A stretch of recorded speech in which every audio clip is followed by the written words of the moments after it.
there's many kinds of videos for the Adventure Crew. We have the regular ones that have outros and intros, but the past ones don't count.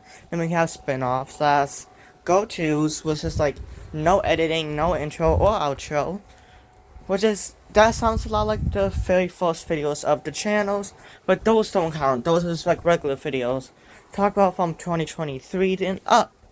So this video is going to be probably like that, and the spin-offs as go-to ones are going to have, not going to have chapters, because like, probably going to be more spin-offs as go-tos of the FNAF books, because like it's basically all one chapter.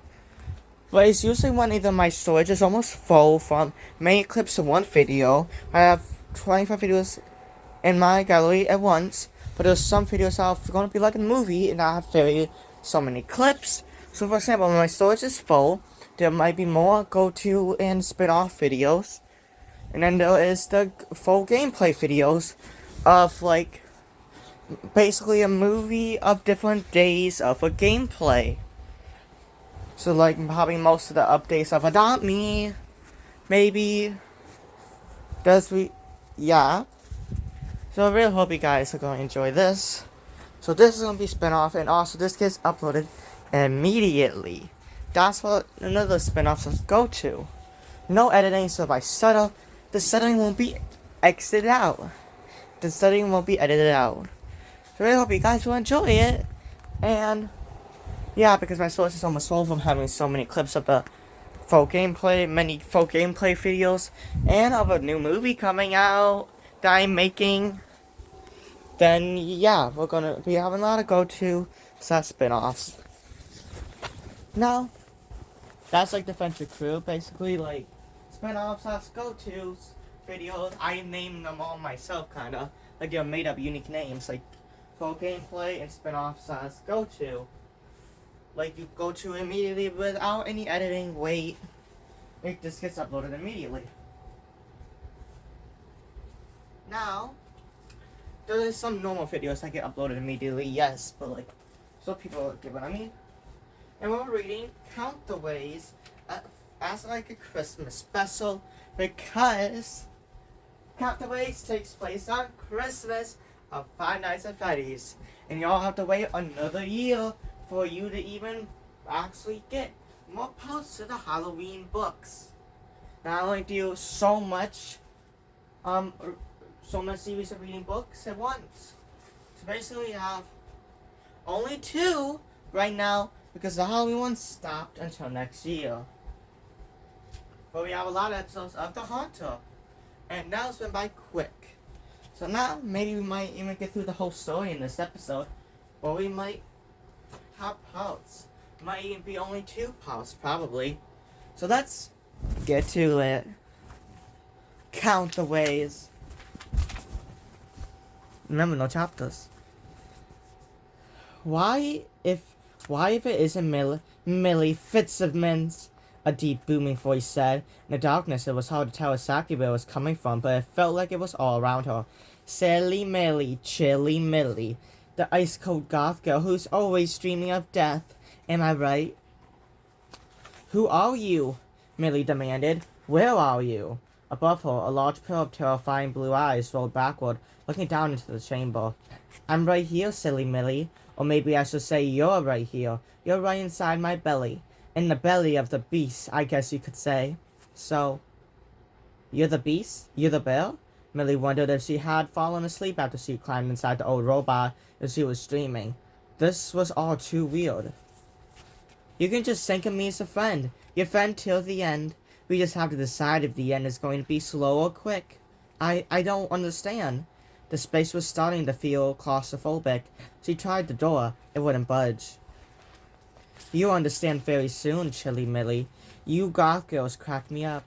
All dressed like professional mourners, so serious all the time. Daydreaming about death like he's the lead singer of some boy band, and that when you meet him, it'll be love at first sight. Well, Merry Christmas, Millie. I'm going to make your dreams come true. It's not a question of if, but how. What was happening? She was definitely awake. Had she lost her mind, descended into madness like a kid? like a character in an Edgar Allan Poe story. I don't like to get Five Nights at Freddy's. I like to get out now, she said. Her voice sounded small and shaky. Nonsense, the voice said. You're going to stay in here all nice and cozy while we work out how you're going to have your dream date with death. The choice is all yours, but it will be my pleasure to present you with some options. Options of how to die. Options of how to die. Millie felt the cold, metallic taste of feel in the back of her throat. Fantasies about death were one thing, but this felt like reality. Millie, what a stupid name. She was named after her great-grandmother, Millicent Fitzsimmons. And Millie wasn't the kind of name you saddled a person with. A cat or dog, maybe, but not an actual human. Whoever gets a cat, if you don't have a cat now, or a dog, get a dog and name that Millie, and then send them a video of them and of you saying their name on Insta. But Millie thought it made sense that her parents would come up with such a ridiculous name. She loved them, but they were ridiculous people in a lot of ways. Flightly and impractical, the kind of people who would never think how hard elementary school would be for a little girl whose name rhymed with silly. Her parents flitted from job to job, from hobby to hobby, and now, it seemed, from country to country. That's sad. Count the ways. Over the summer, Millie's dad had been offered a one-year teaching job in Saudi Arabia. Her mom and dad had given her a choice. She could go with them. It'll be an adventure, her mom kept saying, and be homeschooled. Or she could move in with her kooky grandpa for the year and start at the local high school. Talk about a lose-lose situation. Why? Your grandpa's pretty cool. Now I want to talk about how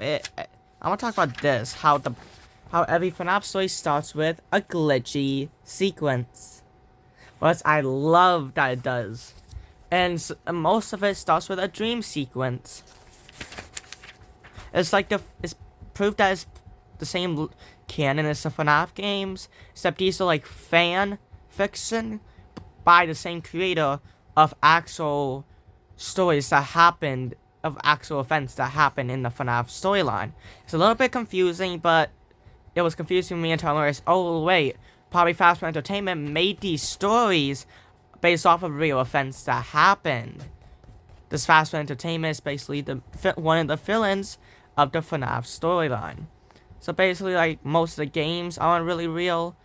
I'll go along with it as I go. Let's get to it.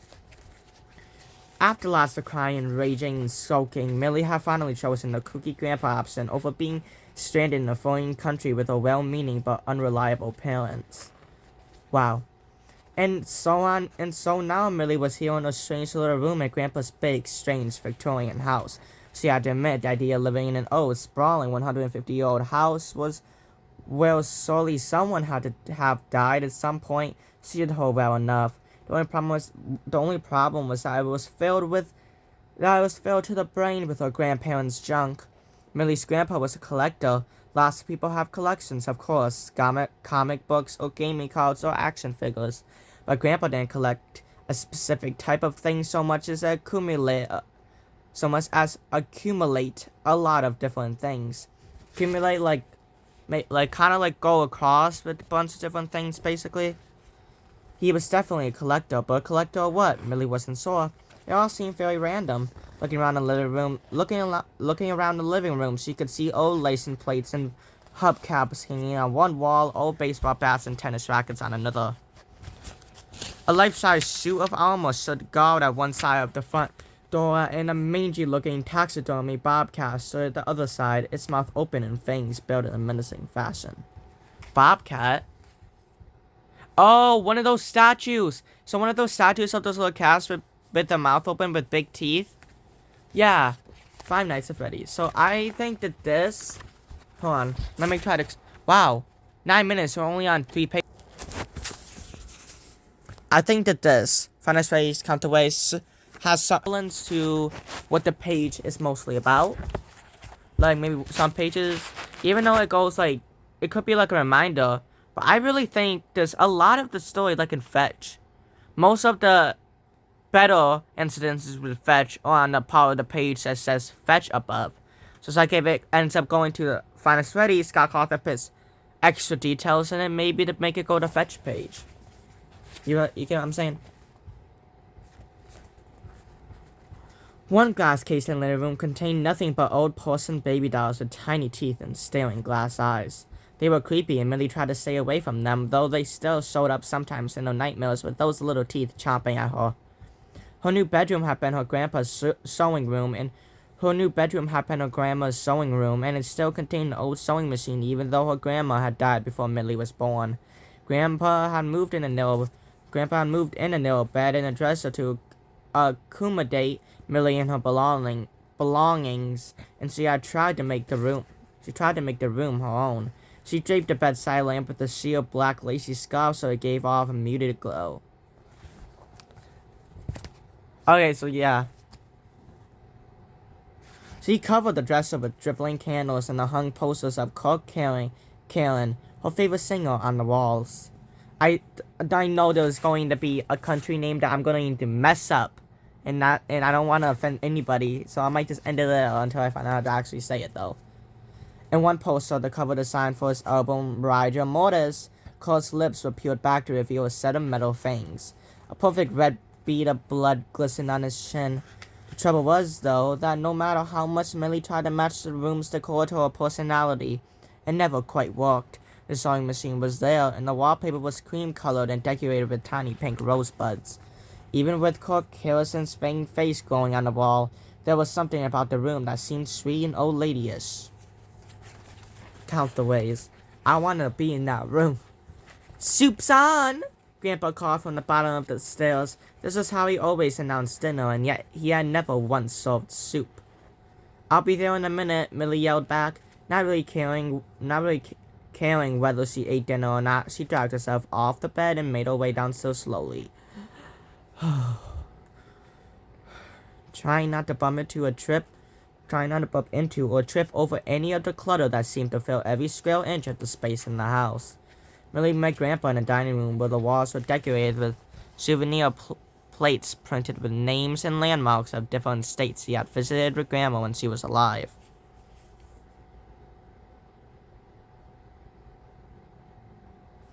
But my brain cannot imagine a big enough house. But once I imagine Millie in the room, I can see the house very big. The opposite wall displayed replicas of antique swords. Millie wasn't sure what those were about. Grandpa was every bit as weird as his collections. His wispy gray hair was always messy and wild, and he always wore the same ratty tan cardigan. He looked like he could play a wacky inventor in an old movie. "Dinner is served, madam," Grandpa said, setting a bowl of mashed potatoes on the table. Millie sat at her place at the table and surveyed the visually disgusting meal. Mushy-looking meatloaf and Millie sat at the place at the table and surveyed the visual disgusting meal. Mushy-looking meatloaf and some mashed potatoes and cream spinach that she knew had been packaged and frozen in a solid block until you sapped it in the microwave. It was a meal you could eat even if you didn't have teeth, which Millie supposed went with the territory of having an old person cook for you. At least Millie's not insulting her grandpa. Also, I want a character that has like a they them pronoun, and even I made a parody, by the way, of 13 minutes. I made a parody of never mind. Five Nights at Freddy's. Millie loaded her plate with mashed potatoes since they were the only edible thing on the table. "Now make sure you get some meatloaf and spinach too," Grandpa said, passing her the bowl of greens. "You need the iron. You always look so pale." "I like being pale." Millie wore a sheer light powder to make her face look even paler in contrast to the black eyeliner and black clothing she favored. "Well," Grandpa said, helping himself to meatloaf, "I'm glad you don't bake yourself in the sun like your mother did when she was your age. Still, you could use a little color in your cheeks." He held out the platter of meatloaf to her. "You know I don't eat meat, Grandpa. Meat was gross, and also murder." "Eat some spinach then," Grandpa said, spooning some on her plate. "Plenty of iron in it. You know, back when I learned to do the little bit of cooking I can manage, it was all about meat." meatloaf, steaks, roast beef, pork chops. But if you'll help me find some vegetarian recipes, I'll sure try to cook them. It would probably be better for my health to eat less meat anyway. Millie sighed and pushed the spinach around on a plate. Don't bother. Does it really matter whether I eat or not? Grandpa sat down his fork. Of course it matters. Everybody's got to eat. He shook his head. There's no pleasing you, is there, girlie? I'm trying to be nice and figure out what you like. I want you to be happy here. Count the ways. Millie pushed the plate away. It's a waste of energy to try to make me happy. I'm not a happy person, and you know what? I'm glad I'm not happy. Happy people are just lying to themselves. Well, if there's nothing in store for you but misery, I guess you might as well go get started on your homework, Grandpa said and ate his last bite of mashed potatoes. Millie rolled her eyes and flounced out of the room. Homework was a misery. School was a misery. Her whole life was a misery. In her miserable room, Millie opened her laptop and searched for famous poems about death. She reread her old favorites. Annabelle Lee, the cat with the same name, was curled up on her bed, and the raven. Wait, I skipped a page, didn't I?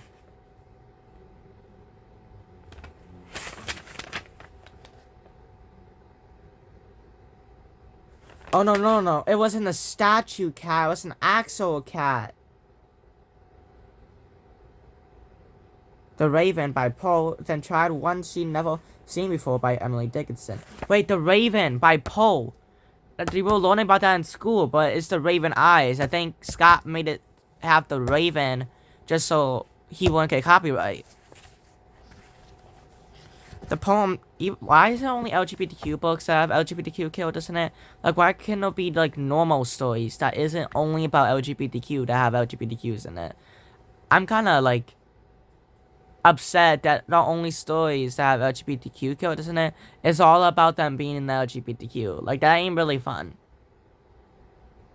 Like a gay Spider-Man movie, I'm praying, hoping that it won't be all about the Spider-Man being gay. I'm happy that the new Scooby-Doo movie with Velma so that she's lesbian turned out to not only be about her being lesbian. Like, not to be all about her being lesbian, which I'm really happy about.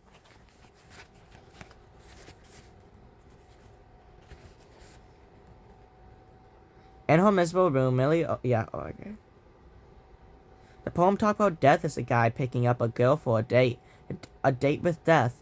The thought made Millie lightheaded. She thought of death as a handsome, black-cloaked stranger choosing her as the one he would take away from the boredom and misery of everyday life. She imagined he looked just like Kurt Karen. I'm imagining Kurt Karen with dark skin. I'm gonna tell you guys what I imagine. Darker skin, like, kind of like hair like mine, but except like right here. And like the little fake blood and with fangs. And kind of like the same eyes as me though. Yeah, that's how I'm imagining it.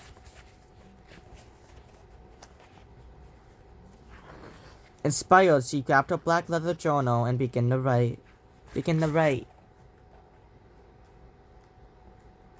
5 nights at Freddy's. Oh death, show me your ravaged face. Oh death, how I long for your chilly embrace. Oh death, my life is such a misery that only you can set me free. She knew poems didn't have to rhyme, but Edgar Allan Poe and Emily Dickinson rhymed, so she rhymed her poem too.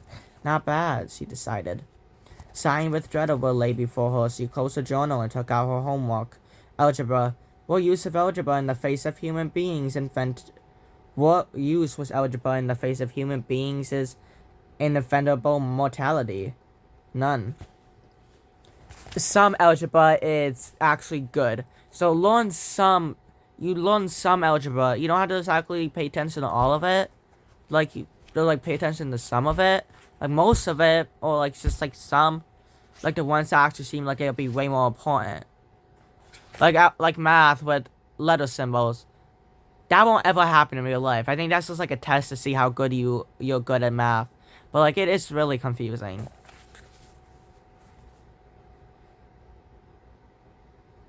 Well, none except that if she didn't pass all her classes, her parents would cut off the allowance her grandpa doled out to her every week. And she was saving up for more mourning jewelry. She opened her algebra book, picked up a pencil, and began. A few minutes later, there was a knock on the door. What? Millie snapped and slammed her book shut as if she'd been interrupted doing something she actually enjoyed. Grandpa nudged the door open with his foot. He was carrying a glass of milk and a plate of fragment chocolate chip cookies. I thought you might need a little study fuel, he said. I know chocolate always did the trick for me. Grandpa, I'm not a little kid anymore, Millie said. Count the ways. You can't buy me happiness with a few cookies. Okay, Grandpa said, still holding the plate. You want me to take them away then? No, Millie said quickly. Leave them. Grandpa shook his head, smiled a little, and set the plate and the glass on Millie's bedside table. I'm going to puddle around in my workshop for an hour or so, girlie, he said. Call me if you need anything.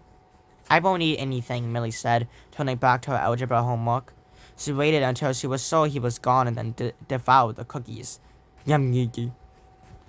Options of how to die. Exactly, the voice in the darkness said. You're catching on now, bright girl that you are. Now I call the first of couple options the lazy choices. They don't require me to do anything but keep you here and let nature take its course. The advantage to these is that they're easy peasy for me, but not so easy for you.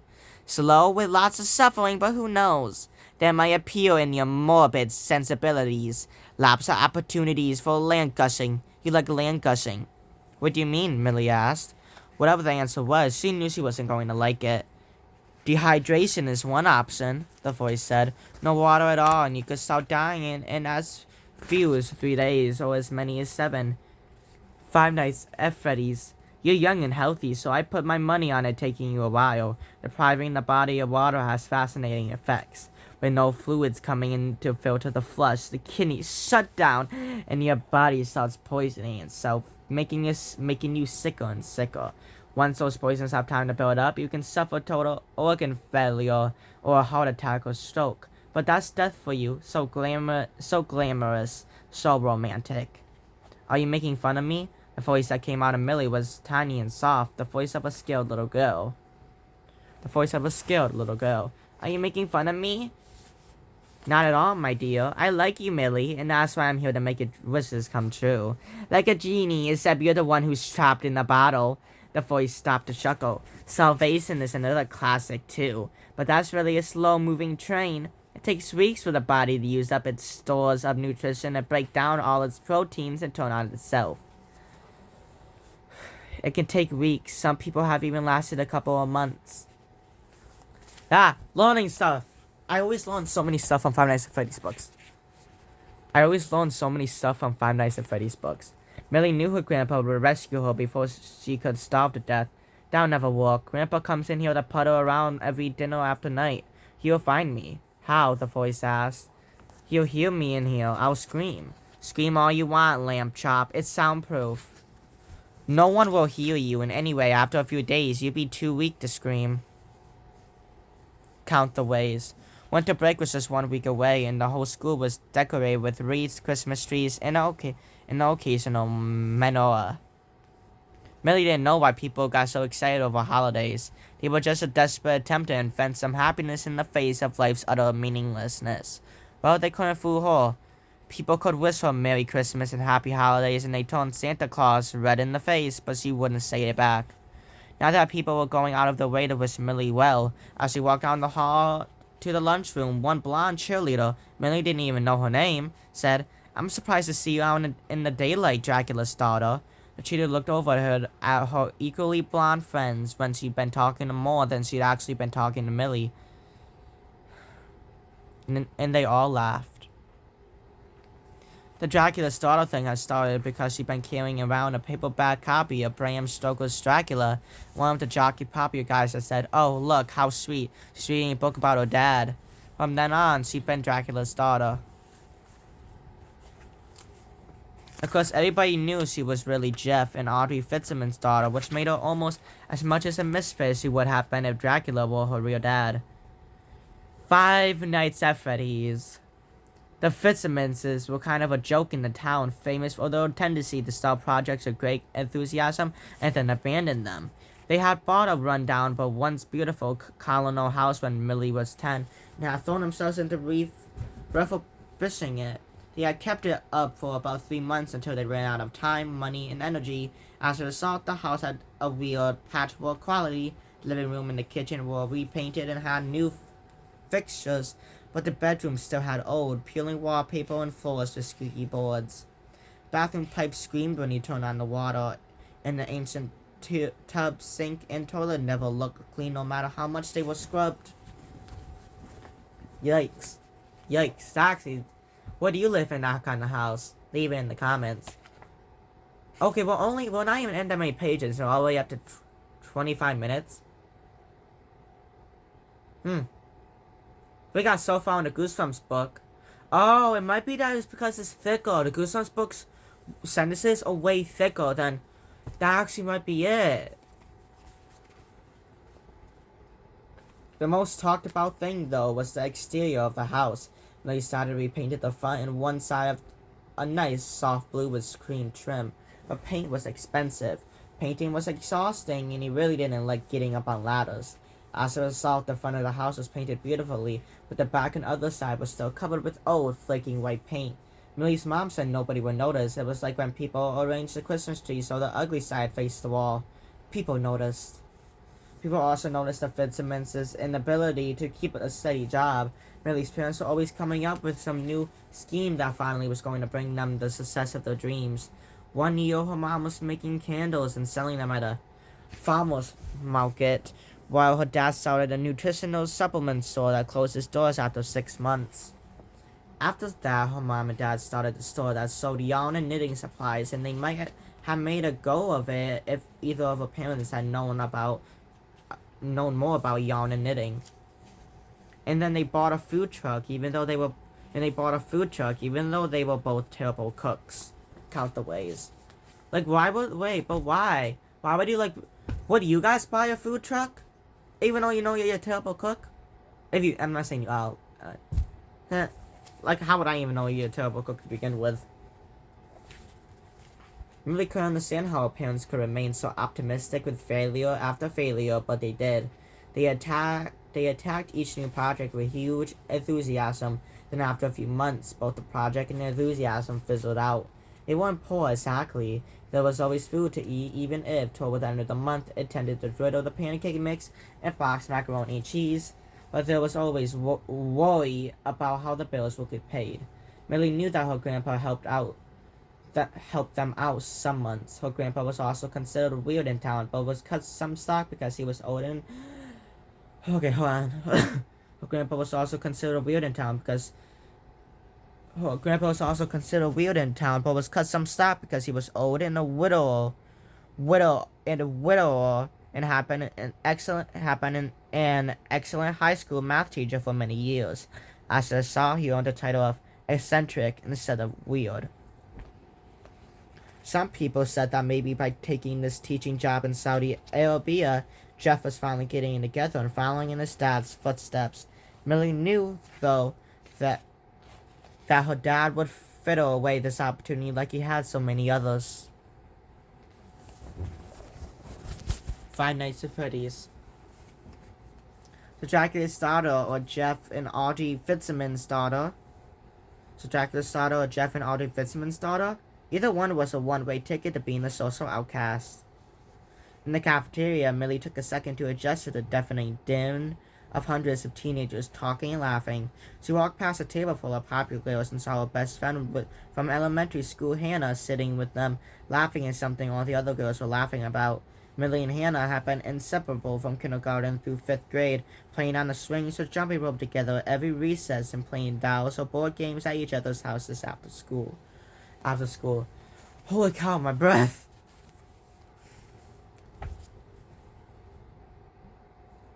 Let's all take a moment. 29 minutes if you haven't gotten to the good parts. Actually, no, we have. This is like one of the first FNAF stories. The good part's been happening a lot.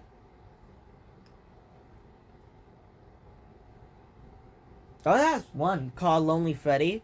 That seems this seems way more like a Goosebumps story than it does of a Five Nights at Freddy's story.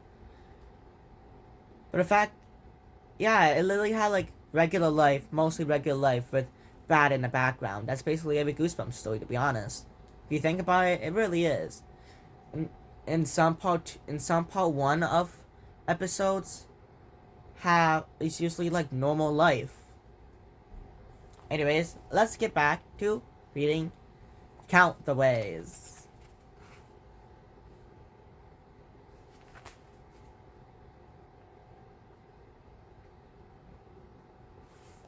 Hold on. Here I am.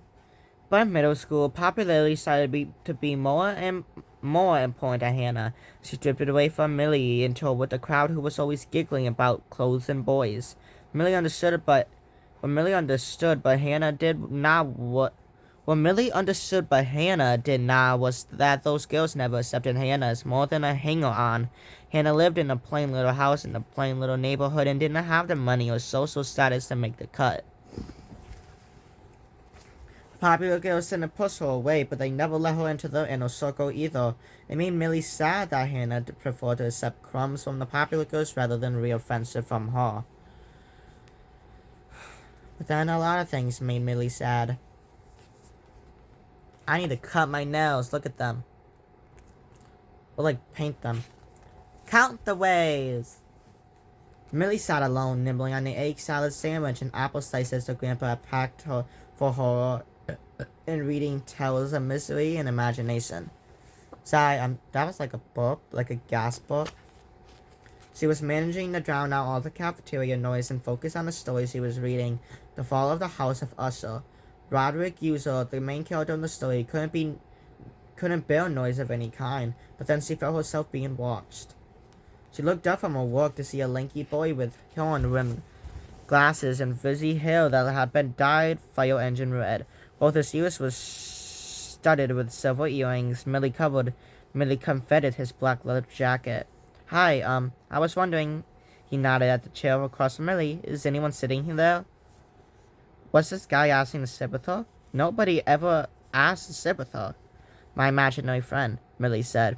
Wait, was that a joke? She never joked with people. The boy grinned, revealing a mouthful of braces. Well, would the imaginary friend mind if I sat in her lap? Millie looked at the empty chair for a second. She says, suit yourself.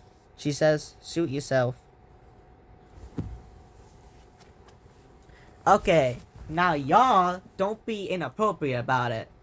Also, now my videos are going to have, like, age ratings based on the story, even though this was meant for full-on kids.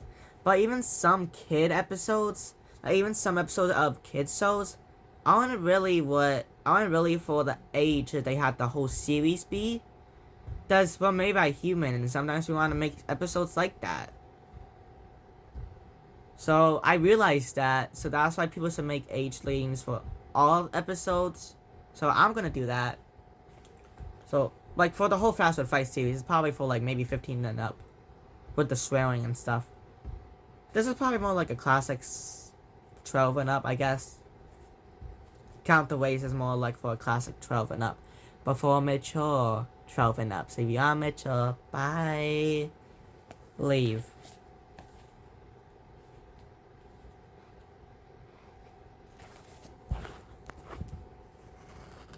Okay, he said, setting it straight down. Thanks. To both of you. I don't really know anybody yet. I'm new. Nice to meet you, new. I'm Millie. Was she a comedian now? My name's Dylan, actually. I just moved here from Toledo. Shoot. How do you say it? Hold on. Fun fact. Seems like when the main character of a story is a grown man, there's swearing. But from a step closer, there was plenty of swearing. So yeah, like, don't forget to look in the description of before you watch any videos from the Friendship Crew on all channels. They'll be ranking for the ages, in case your age ain't really, how do I put this? Okay.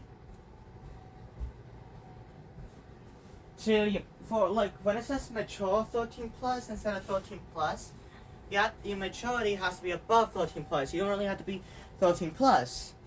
But if it's just 13 plus, then anybody above 13 plus or 13 can watch it, because that's what I think. Then we have PG, TVG, and rated R. Like the one video on World called "A Dog Talking," like a conversation between Adrian and Liz, Rara, slash Rachel, and Rissa, slash Marissa. That's rated R basically because they were like kind of like drinking alcohol, and yeah, that's like, and there was definitely some swearing in it. So yeah, rated R. Even though anyway, yeah. So now, even though that's why I always say my videos for all ages is sometimes I'll make some jokes that aren't really okay. And then I make storylines that have a lot of gore. And some of my storylines even have like a little bit of swearing in them. Barely. Because I'm 13 and I won't make rated R, but there's a series that's gonna be a Wattpad real quick called Dogville. It could be rated R, but now I think about it, it ain't really rated R. It's more of 16 plus. Not really mature 16 plus, just 16 plus on its own. So it isn't rated R. If it was rated R, I'm not allowed to make it, but it's just like 16 plus on its own. But I'm allowed to rate it because I made it. I say for the Meet Cute Diary, definitely mature 13 plus. Or like mature 14 plus. It's for like preteens, but it has like a few swear words in it, which I'm like shocked about. And it's about, okay, whatever. I might actually read that as a series on here because for like February. So take care of that. Thank you for listening to me. Now, let's get it. But first, put down in the comments how your day's going. Because I would love to know how your day is going. And if you're reading this for like a bedtime story, then I hope you have sweet dreams. And just remember that I say that mentally to you every video. I just don't physically say that, but I do say it mentally. So just letting y'all know that. I have many books here, and I put like parts or like clips of the book story on the channel. Sometimes I make series of it. If I just put clips, then I need like 22 likes on it to make a whole series of it. But if there's a book that matches a holiday or takes place on a specific month, then I'll probably have it be a special series that you don't really have to work for. Like Counterways, Enter the Pit, you have to work for, but people probably read it. So if this doesn't get that many views, I probably won't continue it. If it gets above 3 views, then yes, I will continue it. I promise. But yeah, thank you for listening to me. Now let's get to it.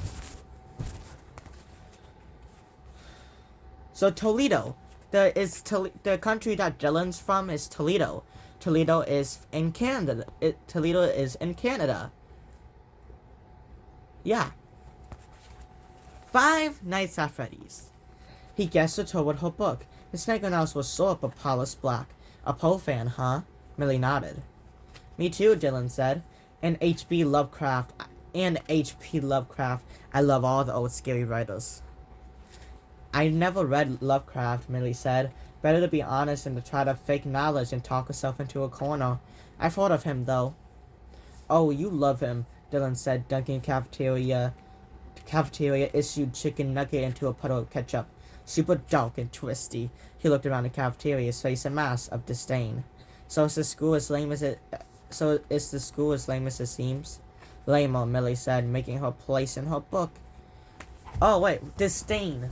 Yes, what if I have the meaning of disdain or that one thing in the beginning of the book? Depends on what I remember.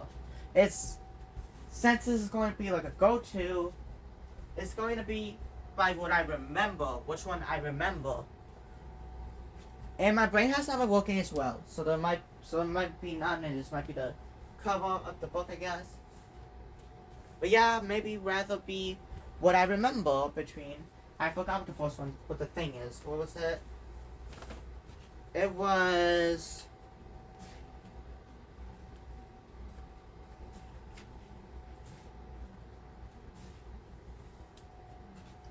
Huh. I do remember the antique gallows, but I don't remember this. I know there was Disdain and there was Toledo.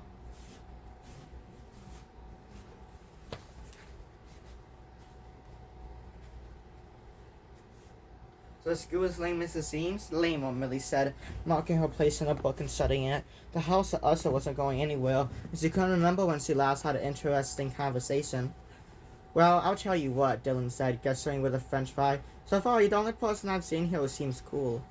Millie felt her face heating up. She hoped the blush wouldn't pinken her pallor. Thanks, she said. I like your jacket. And I like your earrings. She reached up to touch one of the black teardrops that dingled from her earlobes. Thanks, the jet.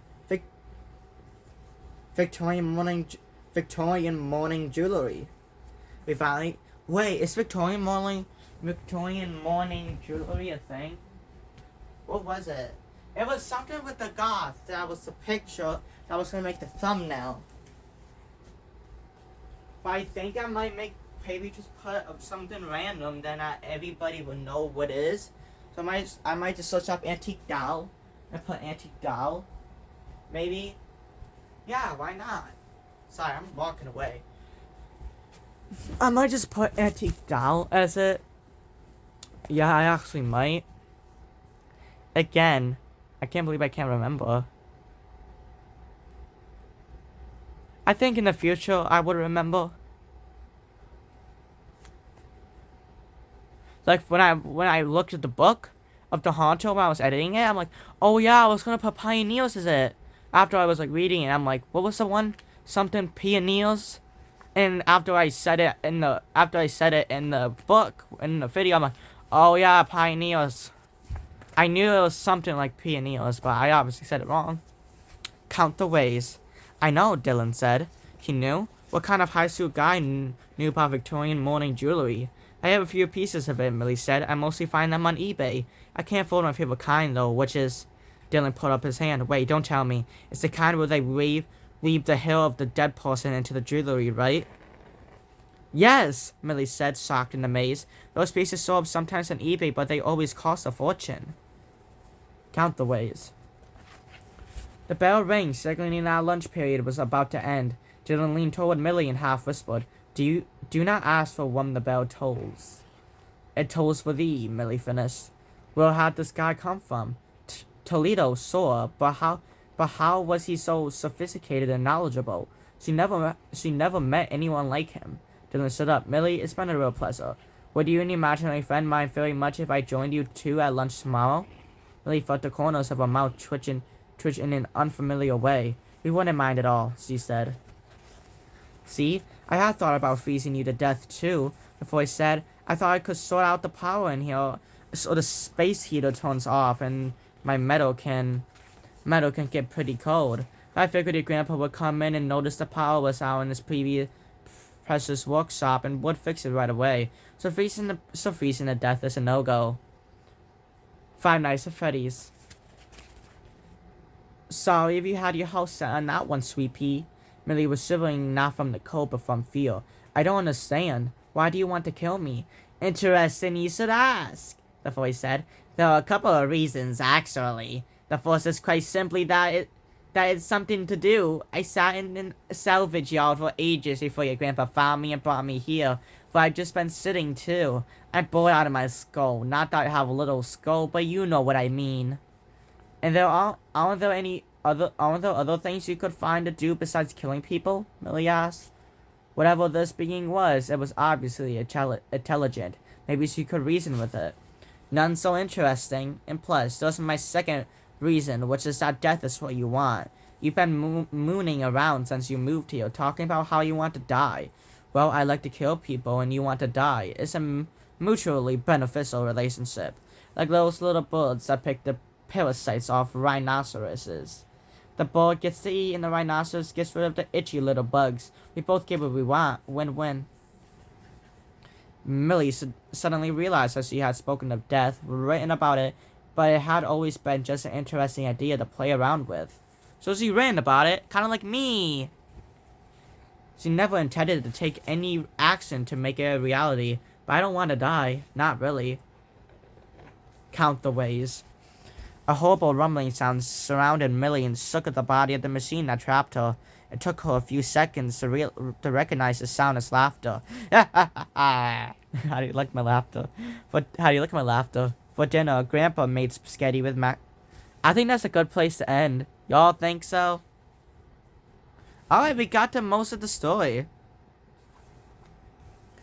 Why is it always when I don't feel like it's a good place to end? I really don't feel like it's a good place. So, let's continue. I am going to scream my head off. Goodbye.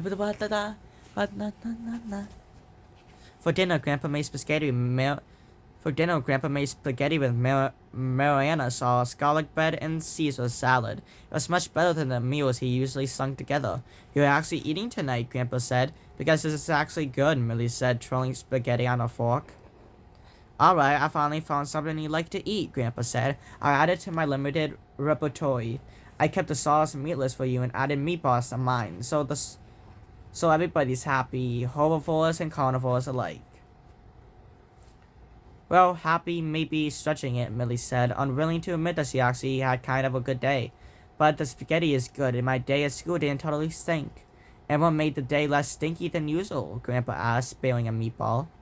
"I met someone who seems kind of cool." "Really? A girl someone or a boy someone?" Yes! So Scott Cawthon does support LGBTQ.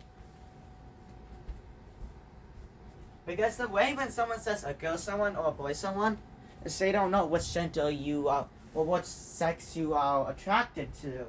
So this is like LGBTQ. So they no. So it's probably because Scott Cawthon's straight. So maybe there might be actually some characters in the books that are gay, but have small hints leading to it. But like almost all of them are going to be straight because Scott Cawthon's straight. Almost all of them are going to have light skin because Scott Cawthon is light skin. It's going like most people in my stories probably have light skin, but most people in the backgrounds of my stories have darker skin because there's so many people with darker skin in the background of my life, and I care about all of them. So it's kind of like that, and the fact that like, if I was born a girl, even though I go by she/her pronouns, but I'm talking about if I was like born a girl, then I probably would have a bigger chance of having blonde hair instead. Because my mom's blonde. Here, I'm gonna show you guys my mother. This is my mom. This is my mom. Oh, little me. Well, my neck be weird.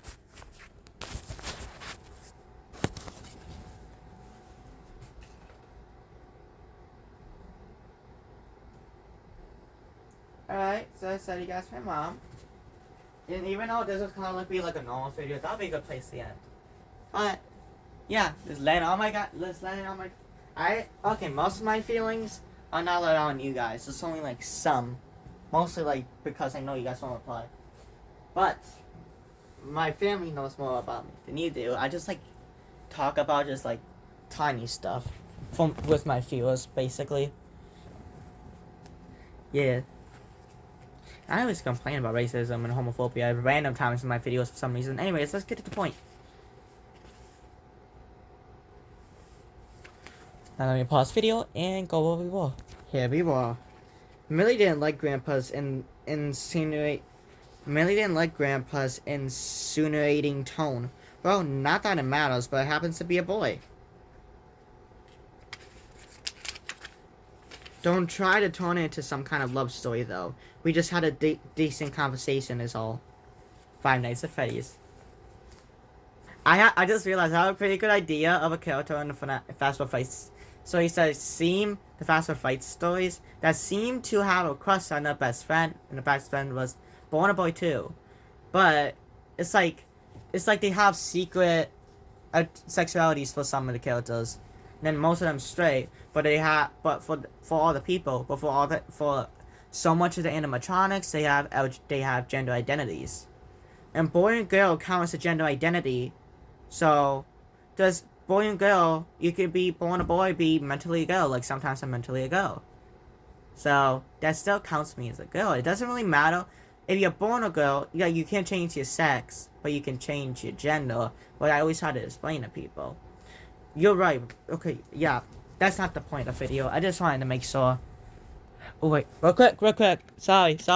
I'm acting like I'm on a live stream. So I show people my stuff on a live stream when I read to them. Look this. Sorry, let's get to the point. If you're watching this before going to bed, I am sorry. Let's just get to the point. I just like talking to people. I want to talk to someone so bad. Sorry, yeah. Okay, yeah. Five Nights at Freddy's. A decent conversation is something, especially these days.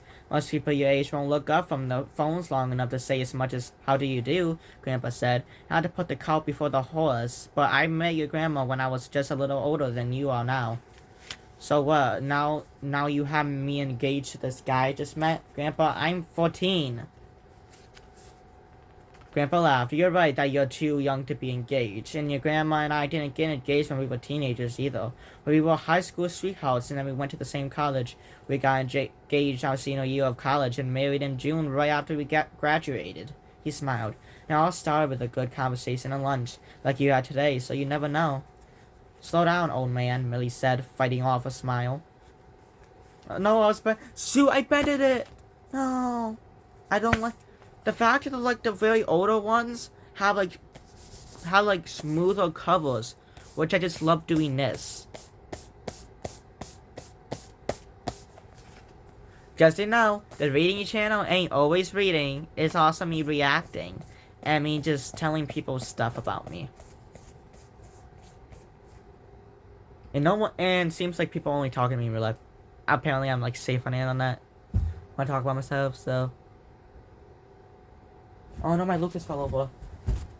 Not the Lucas I just showed you, this Lucas. Oh, it's the basketball! No! Oh my god. I already lost, no. Okay. Do not fall over. I already lost, walkie-talkie to season 1 Mike. No, wait, season 1 Mike had it. It says, well? No, this is Mike. Oh, so season 2 Mike had this puffy hair. But season 1 Mike had a bowl cut. Not a bowl cut, a buzz cut. Oh, so this is season 2 Mike.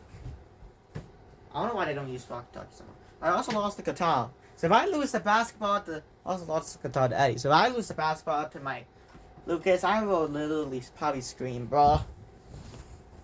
Look, I got them recently too.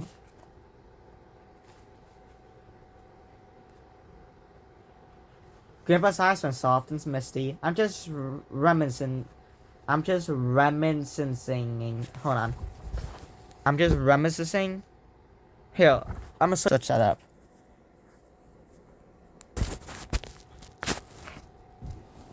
I wish you could have known your grandma, Millie. She was really something special, and to lose her when she wasn't even 40. It's like Annabelle Lee, Millie said. The Poe poem, Grandpa asked. It was many a year ago, and in a kindergarten by the sea, in the kingdom by the sea. Yes, I guess it was something like that. Count the ways. Oh my god, that actually sounds like a very sad death. If someone dies by the sea, that's like an angel purposely killed them to bring them up to heaven. Bro, it looks like there's an angel behind me with the light. You know Poe? Millie asked. It was weird to hear him recite one of her favorite poems. Grandpa was a math person. She didn't expect him to know anything about poetry. Believe it or not, I'm a pretty little old dude. I like Poe, and I like and a lot of other writers too. I know you like Poe because he's dark and spooky, and it's easy to romanticize death when you're young and it's so far away. But Poe didn't write about death because he thought it was romantic. He wrote about it because he lost so many of the people he loved. That's actually a real story about Poe, pretty sure. You'll never experience that kind of loss, Millie. It changes you. He blinked hard. You know, for years after she died, friends were always trying to fix me up with other women, but it never worked. She was the only one for me. I'm going to cry. I remember when I actually cried in the scene. I'm not going to cry now because I read it before. I can't believe I forgot the whole beginning. I think this is the reason why I forgot the whole beginning. This is sad.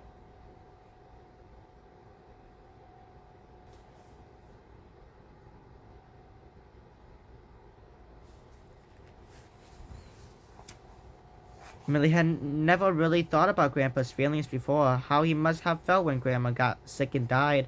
How lonely he must have been after she was gone. How he might still be lonely now. That must have been hard, she said, losing Grandma. Grandpa nodded. It was. I still miss her every day. Well, thanks for dinner, Millie said. I guess I better get started on my homework. Without being asked, Grandpa said, smiling, this is certainly a special day. I don't think it's Millie doing homework because she met a cute boy. I think it's Millie doing her homework because she feels bad for Grandpa and she wants to like make Grandpa happy with something. This is sad. I'm going to cry. I cried when Millie died, by the way. Oop.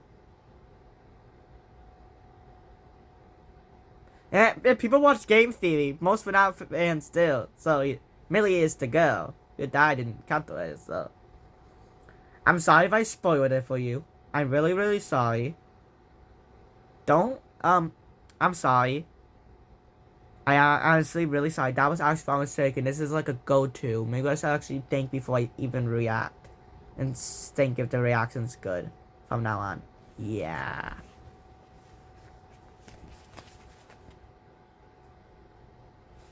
Five Nights at Freddy's. I'm saying it like a romantic bundle. Five Nights at Freddy's. In her room, Millie didn't think of death. She thought of Dylan, and she thought about what Grandpa had said about Grandma. When she recited Annabelle Lee in her head this time, it seemed like a poem about love instead of a poem about death. Silly Millie, for someone who doesn't want to die, you should spend a lot of time talking about it, the voice surrounding her said. But that's the way of things, isn't it? Talk is always easier than action. I think, Millie said, sniffling. That's when I said I wanted to die. What I really wanted was to escape. I didn't want death. I just wanted my life to be different. Oh, but that really takes action, doesn't it? The voice said. Changing your life for the better, especially when the world is such a mean, rotten place.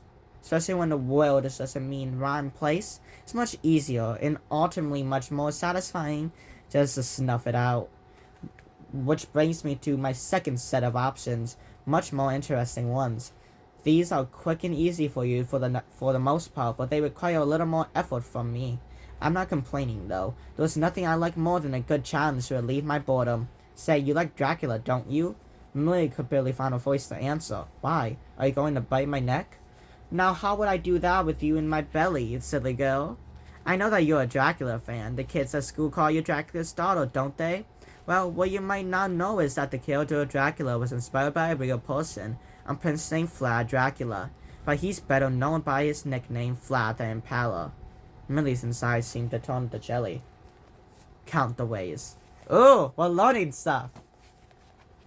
Vlad killed thousands of his enemies, but his crowning achievement was creating a forest of the Impaled, where thousands of his victims, men, women, and children, were skewered through stakes driven into the ground.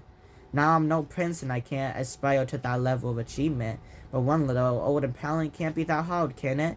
I can just take one of my metal rods and drive it through my body cavity, and it'll go straight through you and out the other side. If the spike goes through your vital organs, death comes quickly. If it doesn't, there can be some hours of bleeding and suffering. The people who walked through the forest of the Impaled talked about the moaning and gasping of the victims. Take a breath. Oh my god.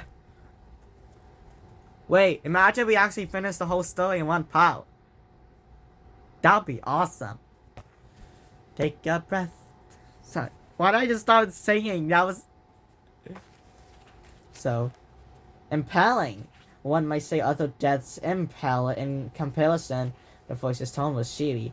It can walk quickly or slowly, but the result is the same in the end. Like I said, win-win. No, Millie whispered. No. She wanted her mom and dad. She wanted her grandpa.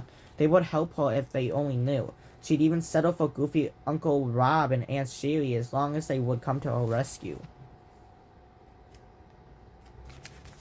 Five Nights at Freddy's. She would even put on a Christmas sweater if it made them happy. Millie sat at the table in the cafeteria expectantly.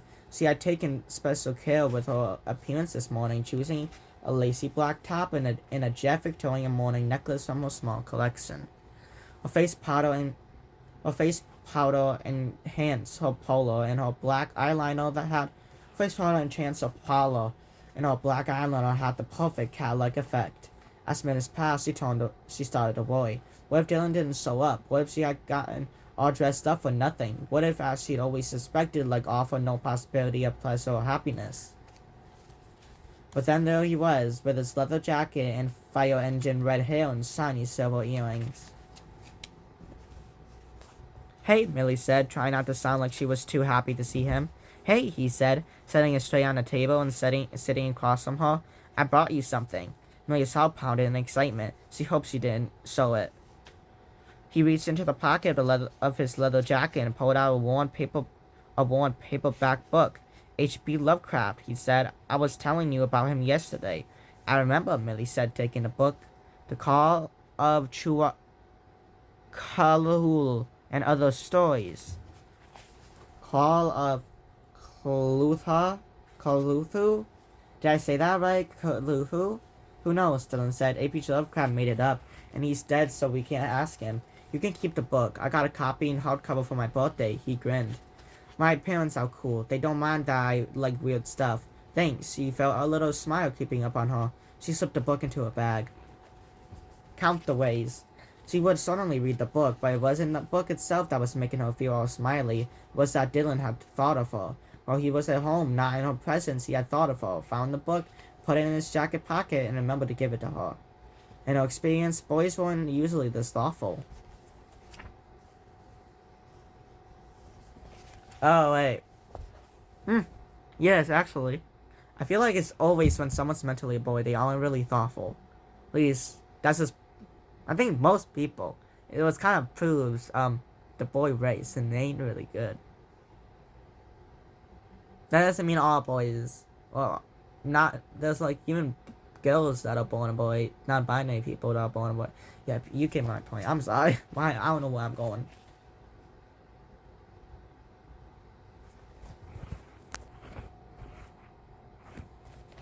After dinner, in her room, Millie started reading the H.P. Lovecraft book.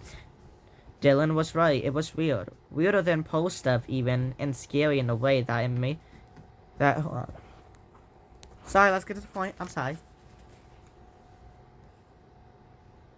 After dinner, in her room, Millie started reading the H.P. Lovecraft book. Dylan was right. It was weird. Weirder than Poe stuff, even, and scary in a way that made it feel like spiders were crawling beneath her skin.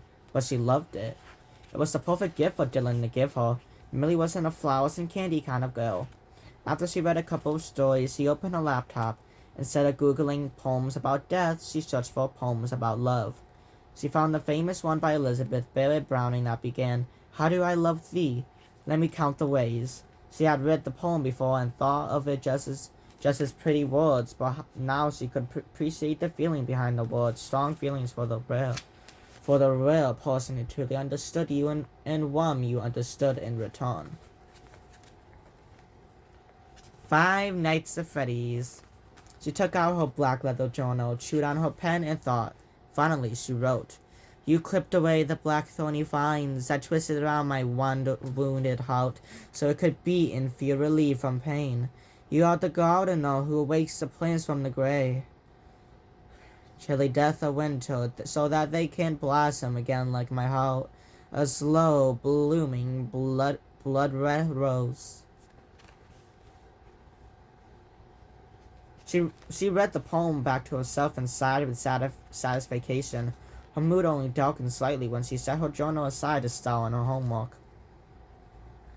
No pity. No pity.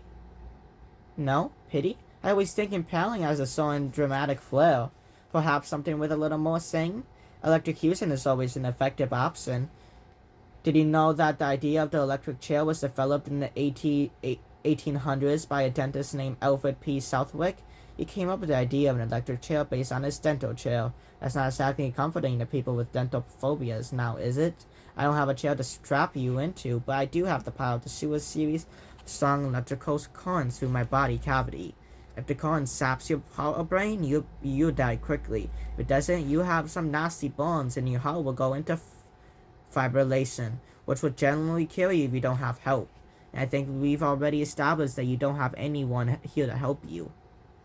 Count the ways. Help was the word Millie wanted desperately to scream, but she knew it was a waste of energy she needed to conserve if she had any hope of survival. So what do you think, Cupcake? Electrocution? You'd be shocked at how effective it is. An electrifyingly good time. Another chuckle. Ha ha ha. Millie had once experienced a shock unplugging a hairdryer from a wall socket in the alleyway of the hotel room. She had felt the electricity tear painfully up her arm and for a few moments was out of breath as if someone had punched her in the stomach. She didn't want to think about how an electric current strong enough to kill her would feel. A good time for you, but not for me. A good time for you, but not for me, she said.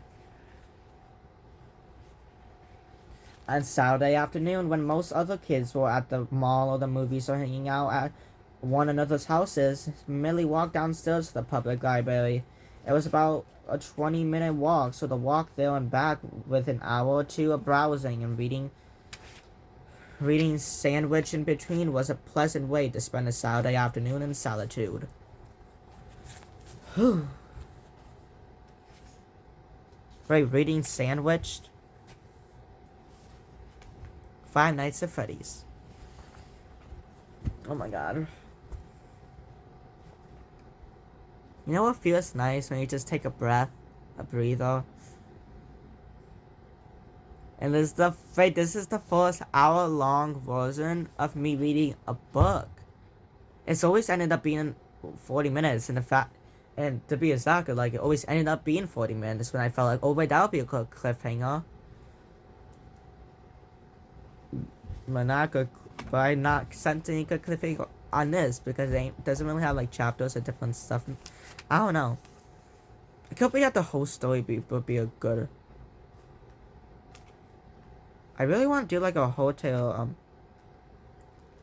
story of it, but I really like doing parts naturally because I want to do other stuff too. So today she roamed the library stacks looking for suitable dog reading materials. She had finished the Call of Cthulhu and was disappointed that there weren't any more books by Lovecraft on the shelves. Hey, a voice called behind her. She gasped and jumped, but then saw it was Dylan. I didn't mean to startle you, he said. Hey, did you read that Lovecraft book? Millie couldn't believe that the stars had aligned such that she had run into Dylan outside of school.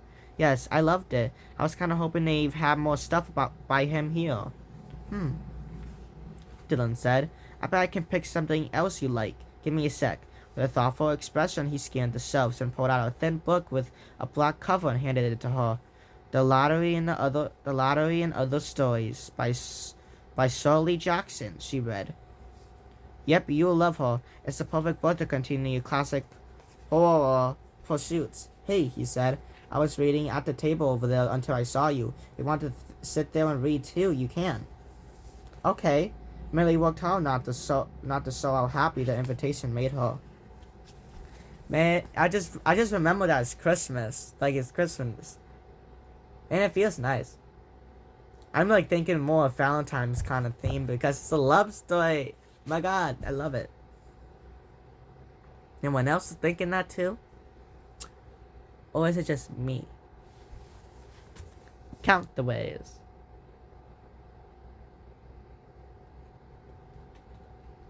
You know what? Just because that kind of has like a... Well, it won't exactly be Valentine. I don't know. Is Valentine's Day just about love, basically?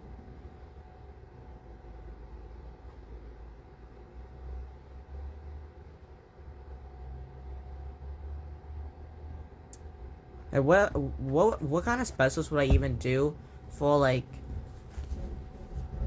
Count the ways. What kind of special would I even do for like St. Patrick's Day? And there's not that many things you can think of There's just more Christmas ideas, more Halloween and New Year's ideas you can think of. But there's barely any, like, Valentine's Day ideas you can pretty much think of. Except for, like, love stories. Love stories are, like, basically, like, a big thing.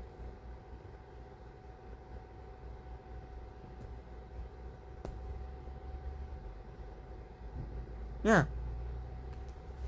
I will think of a what? I'll think of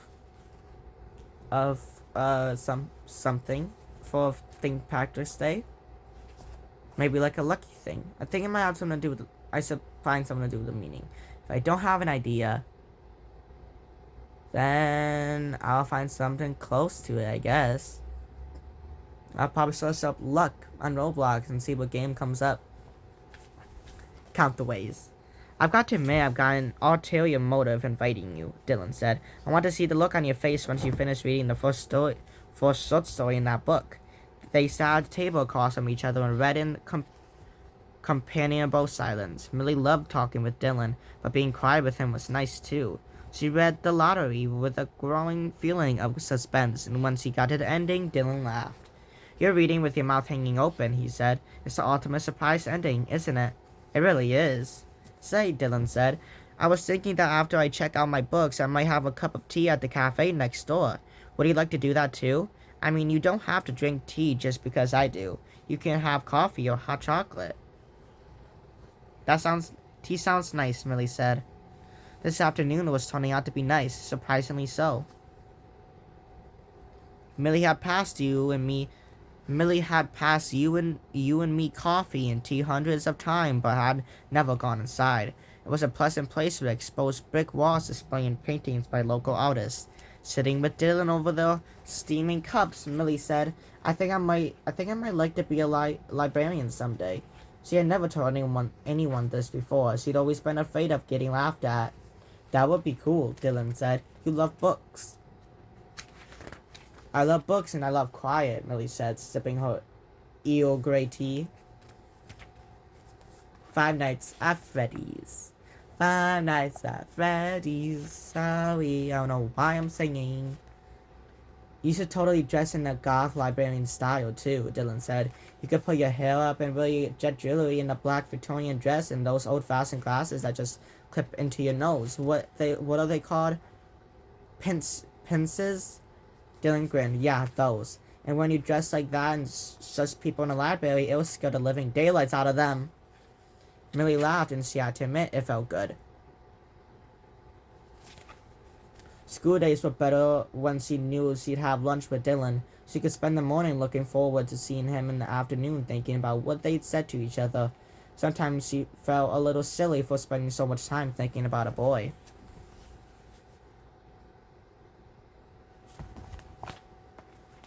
But Dylan wasn't just an ordinary boy. But Dylan just wasn't just any ordinary boy. Today, when she got home from school, her grandpa met her in the cluttered living room. I thought we might go to school holiday bazaar tonight, she said. Instead of his usual cardigan, he was wearing an ugly green pullover sweater decorated with creepy smiling Christmas trees. The holiday bazaar is stupid, Millie rolled her eyes. There's a bunch of people selling ugly Christmas tree ornaments made out of popsicle sticks. Count the ways. The holiday bazaar? Wait, ornaments are made out of popsicle sticks? Now that, I feel like it's a good place. No, it's not. Oh, I always thought the bazaar was kind of fun when I was a teacher. This year there's a chili supper, and you can choose between meat and vegetable chili. And there's an all-you-can-eat cookie buffet. Buffet? Or buffet. Think about those words for a minute, Millie. He paused dramatically. All-you-can-eat cookie buffet. You've really done your homework on this, haven't you? Millie said. She would never say it out loud, but it was kind of cute how excited Grandpa was. I have. I take cookies very seriously. I can see that, Millie sighed. Maybe just this time she could let the old man have something he wanted.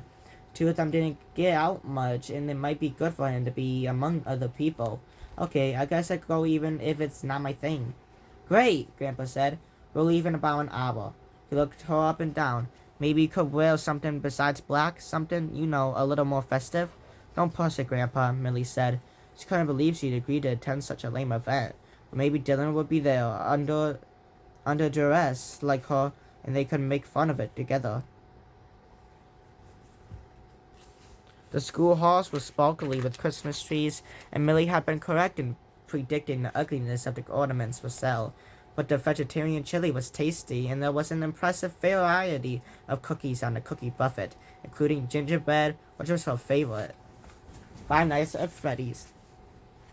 After she and Grandpa ate their fill, she wandered the hallways, giving the impressive of looking at the craft displays, but really looking for Dylan. She found him in the second floor hallway, but not in the way she wanted to. Dylan was standing in front of a booth selling reindeer Christmas ornaments made out of candy canes. But he wasn't alone. He was with Brooke Harrison, a plainly pretty blonde girl who was in Millie's U.S. government class. Dylan and Brooke were holding hands and laughing about some private joke in a very couple-ish way. Millie bit her lip to keep from gasping, turned around, and ran through the hall down the stairs. She had to find Grandpa. She had to get out of here. She had to get out of there. "Where's the fire?" Dracula started. Some random kid asked her. She didn't even bother to process who it was. They were all the same anyway. She ran into the cafeteria, scanning the crowd for Grandpa's ugly Christmas sweater. Fortunately, a lot of people were wearing ugly Christmas sweaters. She finally found Grandpa next to the drinks table, sipping coffee and chatting with a couple of other old men who were also retired teachers. These guys apparently shopped at the same ugly Christmas sweater store as Grandpa. "Count the ways. We have to go," Millie hissed at him. "We have to go. We have to go." How do you even hiss? "We have to go."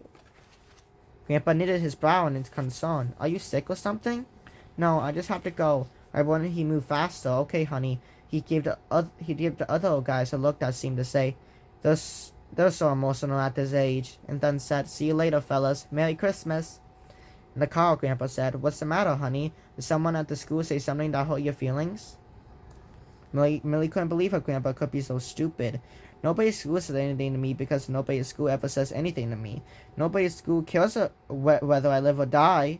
She stood with a sob and wiped under her eyes to try to stop the flow of tears.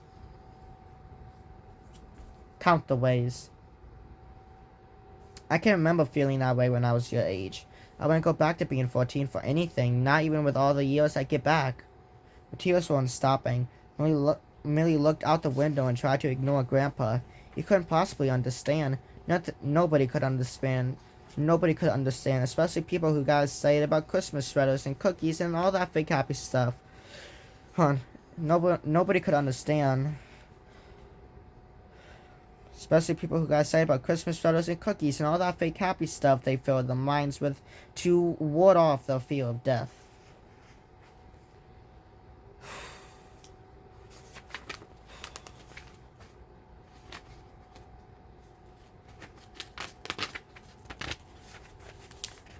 Oop. Spent the page. Whoopsie. Five Nights at Freddy's. Millie wasn't afraid of death. Right now, death felt like her only friend.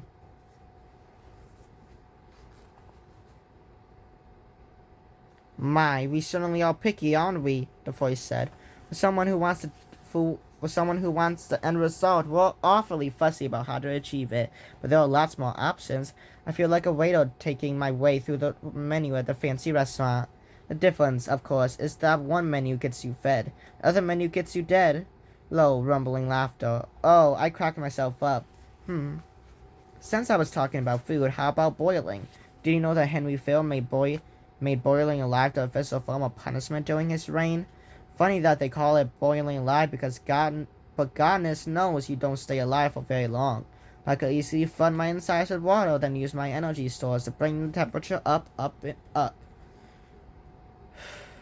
Hold on. Okay, hold on. I need to take a breather. Be right back. BRB. Hi y'all. Took a breather and I'm back.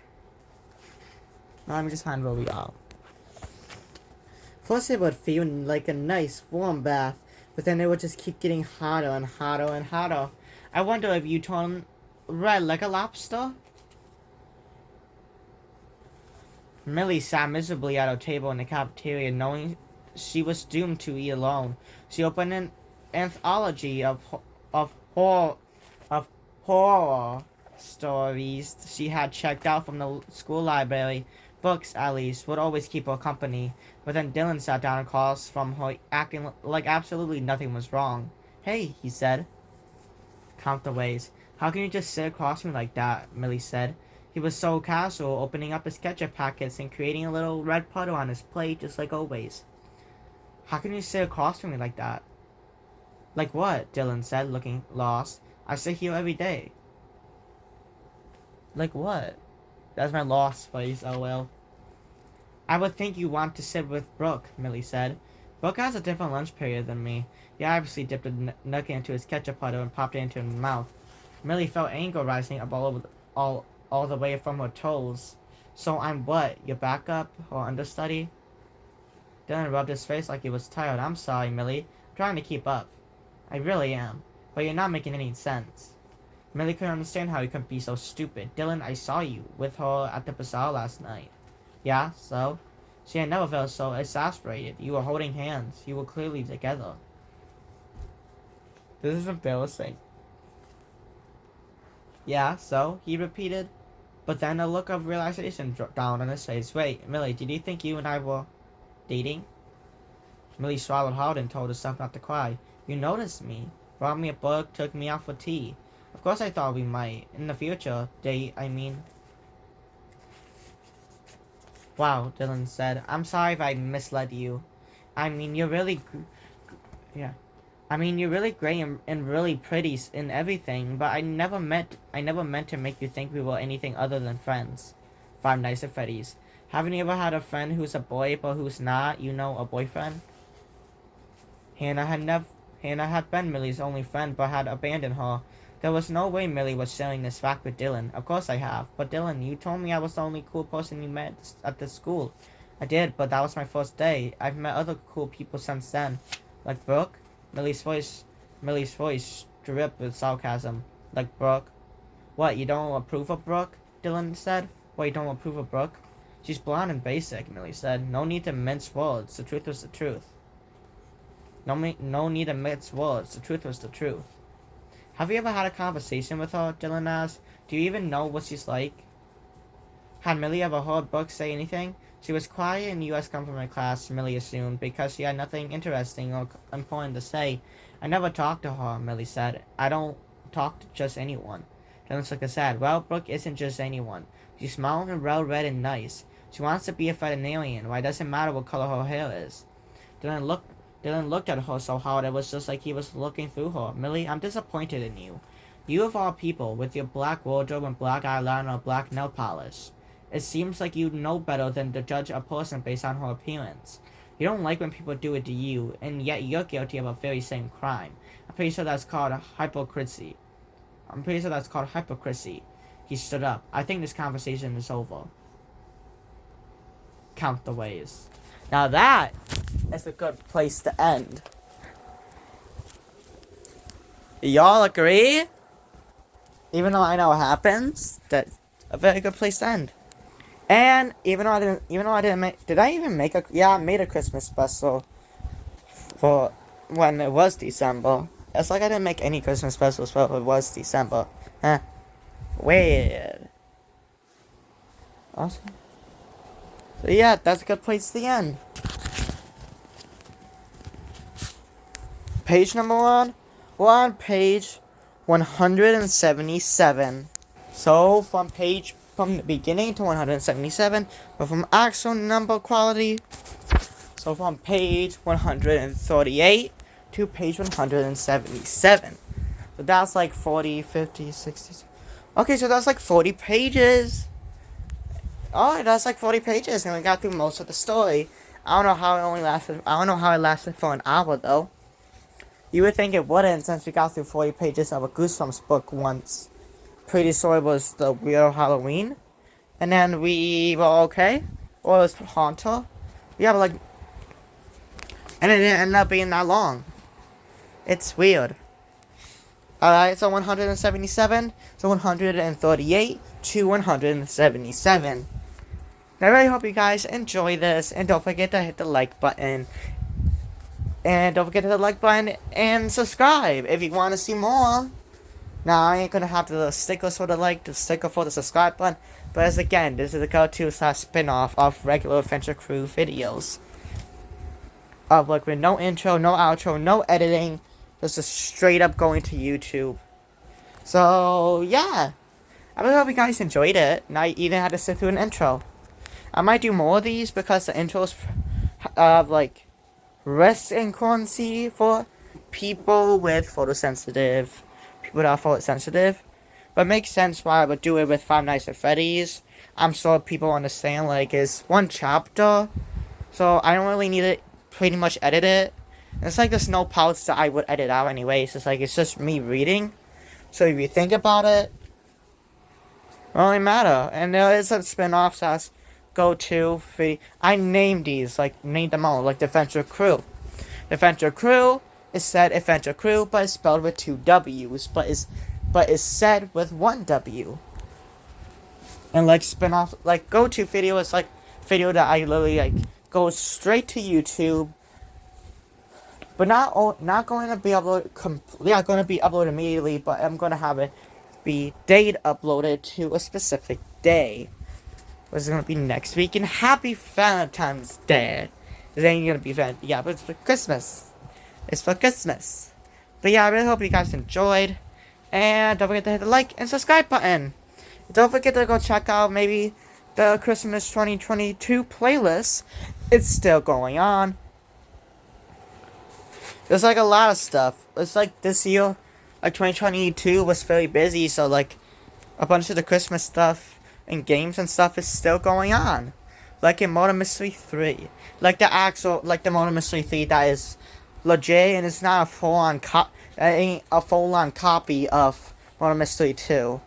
It really ain't. It has its own maps, its own items, its own lobby.